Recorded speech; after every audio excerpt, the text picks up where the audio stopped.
Hey there, welcome back to my channel, it's me the Mind Injector. In this video we are diving into the world of entertainment and taking a deep look at one of the biggest players in the game, Disney. But this isn't just about Disney's fairy tales and theme parks, it's about the company's future and some big moves it might be making. So, if you're a Disney fan or just curious about the business side of entertainment, you're in the right place. Now, when most people hear Disney, they think of Magic Kingdoms and below it animated characters. But seasoned investors know there's so much more to Disney than that. The entertainment giant isn't just about Mickey and Minnie, it's a colossal conglomerate. Disney owns Marvel, Pixar, Star Wars, ESPN, ABC, Hulu, and a host of cable networks, including those acquired from Fox back in 2018. For years, ABC was a cornerstone of Disney's media empire. In fiscal 2019, its broadcasting division raked in a staggering $8.3 billion in revenue and $1.35 billion in segment operating income. That's roughly 9% of Disney's total segment operating income for that year. But here's where things get interesting. With traditional TV profits dwindling and Disney eager to turn streaming into a cash cow, it looks like the company might be gearing up to sell ABC and a bunch of other legacy media assets, including local TV affiliates. In a recent interview, Disney CEO Bob Iger hinted that TV and cable assets, including ABC, might not be core to the company's future. And just a while ago, Bloomberg reported that Disney had some exploratory talks with Nexstar Media Group, a local TV broadcaster, about offloading the ABC network and its TV stations. But that's not all. Media mogul Byron Allen has also reportedly been in discussions with Disney, and he's even made a bold $10 billion bid for ABC, along with FX and National Geographic cable channels. Now, Disney has made it clear that these talks are just in the early stages, and there's no guarantee that ABC or any related assets will be sold.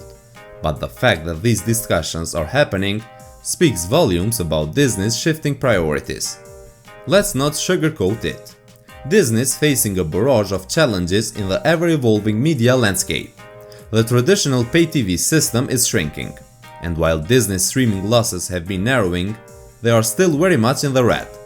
The company also pledged to launch a streaming version of ESPN, but that might not happen until 2025. On top of that, Disney's got a whopping $47 billion in debt on its books, and it took on a substantial amount when it acquired Fox's entertainment assets a few years back. Selling off assets like ABC could help Disney reduce its debt load and free up cash for strategic investments.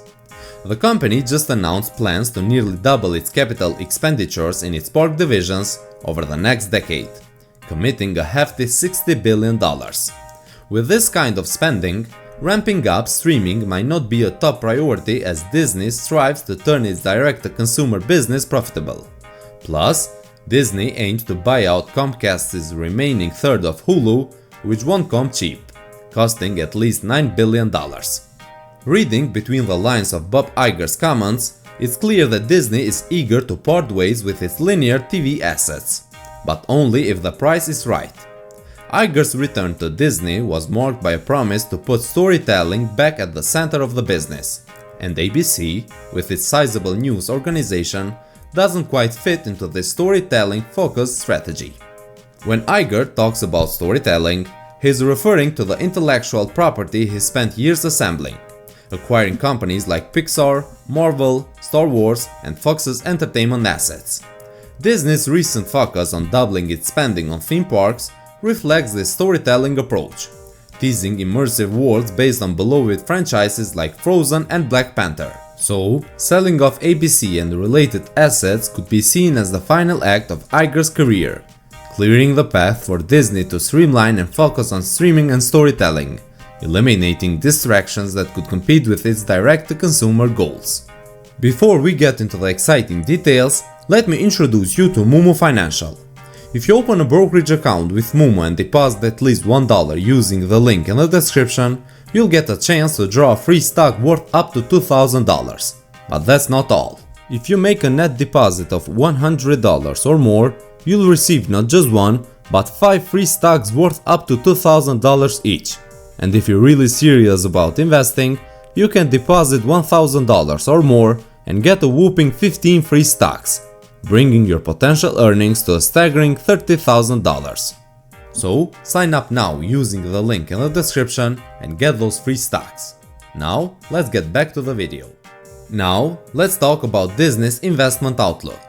The company has been through a lot lately, but despite some macroeconomic uncertainties, Disney's financial performance has shown positive trends since the transformation kicked off. Disney's management appears to be on the right track, with operating margin returning to double digits in recent quarters. They are making tough decisions, focusing on profitable content, potential partnerships for critical assets like ESPN, and the possibility of divesting unprofitable units.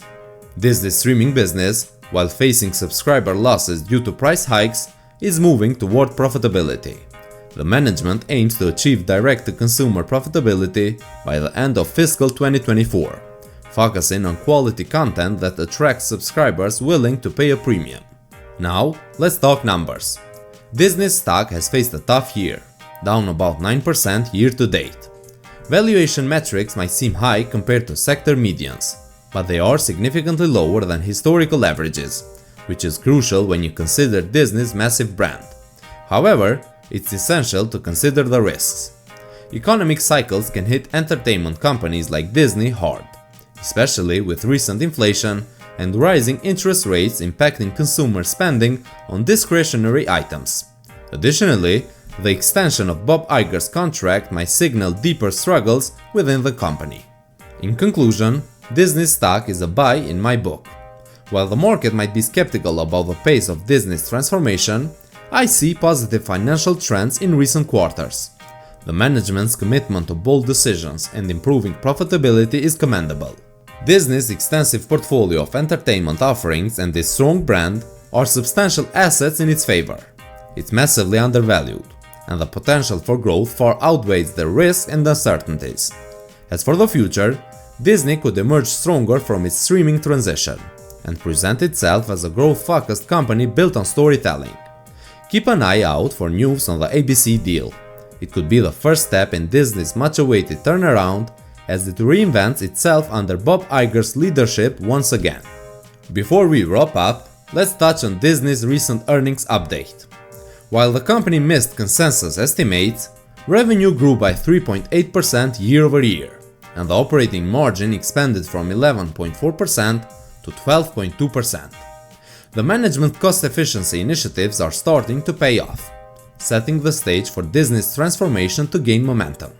Looking ahead, Disney's upcoming earnings report scheduled for November 9 is expected to show a 6% year-over-year growth in quarterly revenue. The adjusted EPS is also anticipated to expand notably. This is it for this video, guys. Thanks for watching, and please make sure to subscribe, like, and leave a comment down below.